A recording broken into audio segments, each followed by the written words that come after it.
नमस्कार दोस्तों, स्वागत है आप सभी का आपके अपने चैनल एग्ज़ाम एक्सेस में, जहां आज हम लोग बात करने वाले हैं प्राचीन इतिहास के कुछ महत्वपूर्ण प्रश्नों के बारे में। आज हमने प्राचीन इतिहास में पाषाण युगीन और आदिमानव से संबंधित क्वेश्चंस को लिए हैं और ये वही क्वेश्चंस हैं जो किसी न किसी परीक्षा में हाल ही में पूछे गए हैं। विगत वर्षों में पूछे गए प्रश्न आप जानते हैं कि फिर से उनके रिपीट होने की संभावनाएँ काफ़ी ज़्यादा होती हैं, तो इसीलिए हमने कुछ पिछले वर्ष के क्वेश्चंस और कुछ नवीन क्वेश्चन आपके लिए लेके आए हैं। तो चलिए शुरू करते हैं। तो हमारा आज का पहला क्वेश्चन है कि प्राक इतिहास के क्षेत्र में किए गए आधुनिक अनुसंधानों के अनुसार इस धरती पर सबसे पहले मानव कब प्रकट हुए हैं। तो कब प्रकट हुए हैं, तो सबसे पहले मानव की अगर साक्ष्य की बात करें तो 460 करोड़ वर्ष पूर्व ये साक्ष्य मिले हैं कि धरती पर मानव प्रकट हुए हैं। नेक्स्ट क्वेश्चन है क्वेश्चन नंबर 2 कि प्राक इतिहास के क्षेत्र में किए गए आधुनिकतम अनुसंधानों के अनुसार इस धरती पर सबसे पहले मानव कहाँ प्रकट हुए हैं। तो अब यहाँ पे पूछ रहा है कहाँ प्रकट हुए हैं, तो धरती पर सबसे पहले मानव की उत्पत्ति अफ्रीका में बताई जाती है। ये अनुमान लगाया जाता है कि भारत में विश्व में सबसे पहले जो मानव आए हैं वो अफ्रीका में आए हैं। और कब आए हैं ये बताया जाता है 460, ठीक है, 460 याद रखिएगा आप लोग, 460 करोड़ वर्ष पूर्व।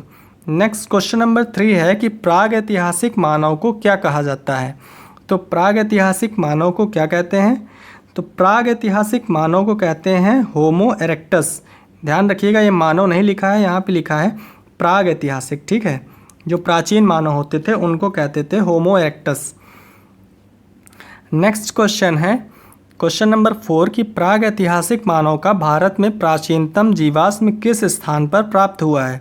तो प्राग ऐतिहासिक मानव का भारत में अब पूछ लिया गया है, क्योंकि सबसे पहले तो अफ्रीका में आए थे, लेकिन भारत में प्राचीनतम जीवाश्म किस स्थान पर प्राप्त हुआ है। तो सबसे पहले प्राप्त हुआ था हथनौर में, और हथनौर कहाँ है, तो हथनौर है मध्य प्रदेश में, ठीक है। हथनौर ज़िले में प्राप्त हुआ है, ये मध्य प्रदेश में स्थित है। यहीं से सबसे पहले भारत में प्राचीनतम जीवाश्म के स्रोत मिले हैं।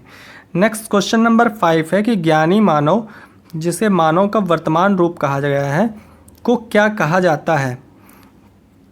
एक बार फिर से क्वेश्चन को देखते हैं कि क्वेश्चन नंबर 5 में ये कहा गया है कि ज्ञानी मानव को क्या कहा जाता है। तो ज्ञानी मानव को कहते हैं होमो सैपियंस। क्या कहते हैं, होमो सैपियंस कहते हैं। इससे पहले इसका नाम होमो सैपियंस सैपियंस था, लेकिन अब इसको हटा दिया गया है और अब ये होमो सैपियंस के रूप में इसको अपनाया गया है और इसको होमो सैपियंस कहते हैं। नेक्स्ट क्वेश्चन नंबर 6 है कि ज्ञानी मानव का प्रवेश इस पृथ्वी पर आज के लगभग कितने वर्ष पूर्व हुआ माना जाता है। तो ज्ञानी मानव का जो प्रवेश है पृथ्वी पर कब हुआ है, ये हमें क्वेश्चन में पूछ रहा है। तो इस क्वेश्चन का राइट आंसर होगा 40 से 50 हज़ार वर्ष पूर्व ज्ञानी मानव का प्रवेश माना जाता है, 40 से 50, और आदि मानव का 460 हज़ार वर्ष पूर्व, ठीक है, 460 हज़ार वर्ष पूर्व माना जाता है, लेकिन ज्ञानी मानव का 40 से 50 हज़ार वर्ष पूर्व। नेक्स्ट क्वेश्चन नंबर 7 है कि 6ठी शताब्दी ईसा पूर्व के भारतीय इतिहास को कितने भागों में विभक्त किया गया है। तो 6ठी शताब्दी ईसा पूर्व के भारतीय इतिहास को लगभग कितने भागों में विभक्त किया गया है। तो ये 2 भागों में विभक्त किया गया है, ठीक है, 2 भागों में। 6ठी शताब्दी, याद रखिएगा 6ठी शताब्दी ईसा पूर्व के बारे में पूछा गया है। तो 6ठी शताब्दी ईसा पूर्व के भारतीय इतिहास को 2 भागों में विभक्त किया गया था। नेक्स्ट क्वेश्चन नंबर 8 है कि 6ठी शताब्दी ईसा पूर्व के भारतीय इतिहास को कौन कौन से भागों में विभक्त किया जा सकता है। अभी हमने देखा कि 2 भागों में भी तो विभक्त करते हैं, लेकिन अब बताइए कि कौन कौन से 2 भाग हैं जिनमें ये विभक्त किया जाता है 6ठी शताब्दी ईसा पूर्व के भारतीय इतिहास को।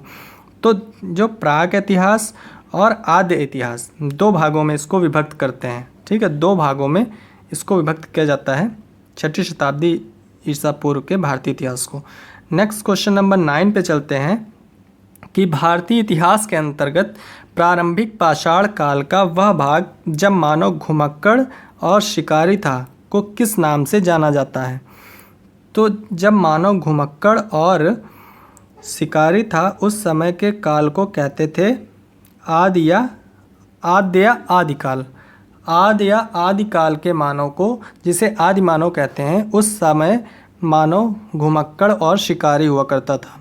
नेक्स्ट क्वेश्चन नंबर 10 की बात करते हैं। तो क्वेश्चन नंबर 10 है कि प्राक इतिहास काल व इतिहास काल के मध्य का काल जिसका लिखित विवरण मौजूद है परंतु जिसे पढ़ा नहीं जा सकता, उसे क्या कहते हैं? पढ़ा नहीं जा सकता की बात हो रही है, ठीक है। एक बार फिर से देखते हैं कि प्राक इतिहास व इतिहास काल के मध्य का काल जिसका लिखित विवरण मौजूद है लेकिन परंतु उसको पढ़ा नहीं जा सकता, ये क्या कहलाता है?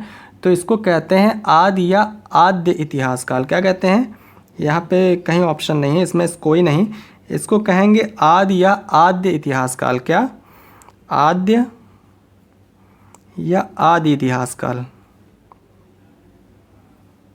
एक बार फिर से लिखने की कोशिश करते हैं, आदि या आद्य, ठीक है, इतिहास काल।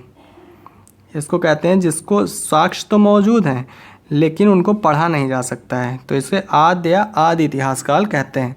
नेक्स्ट क्वेश्चन नंबर 11 है कि जिस काल को पढ़ा जा सकने योग्य लिखित विवरण और पुरातत्वीय विवरण दोनों उपलब्ध हैं उसे क्या कहते हैं?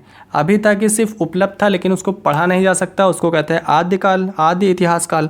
लेकिन अब बताया गया है कि उपलब्ध तो है, ठीक है, यहाँ पे लिखा है कि पढ़ा जा सकने योग्य लिखित विवरण और पुरातत्विक विवरण दोनों उपलब्ध हैं, उसे क्या कहते हैं?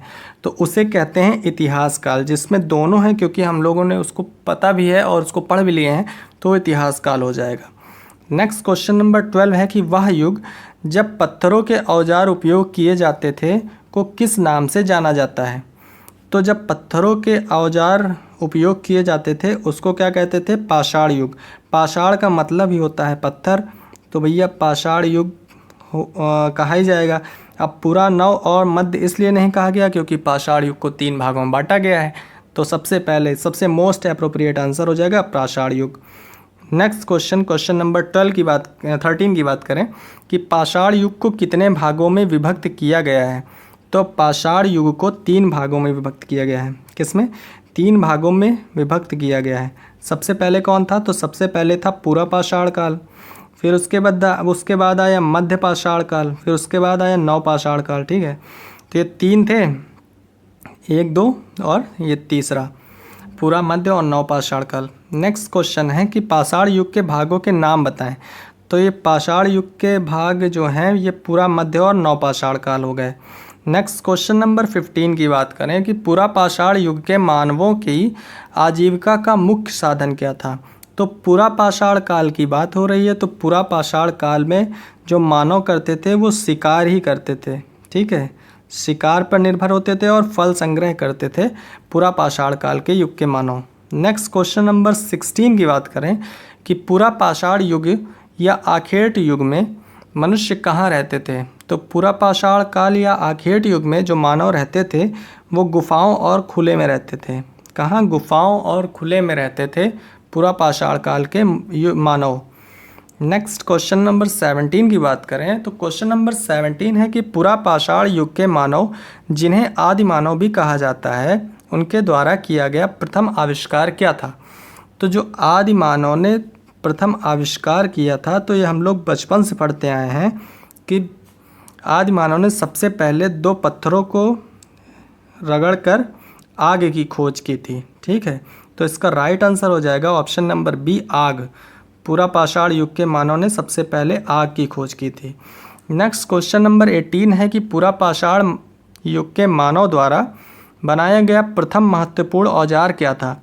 तो औजार पूछ लिया गया है, तो सबसे पहले जो मानव ने औजार बनाया था वो था कुल्हाड़ी। सबसे पहले कुल्हाड़ी का आविष्कार किया था पूरा पाषाण युग के मानव ने।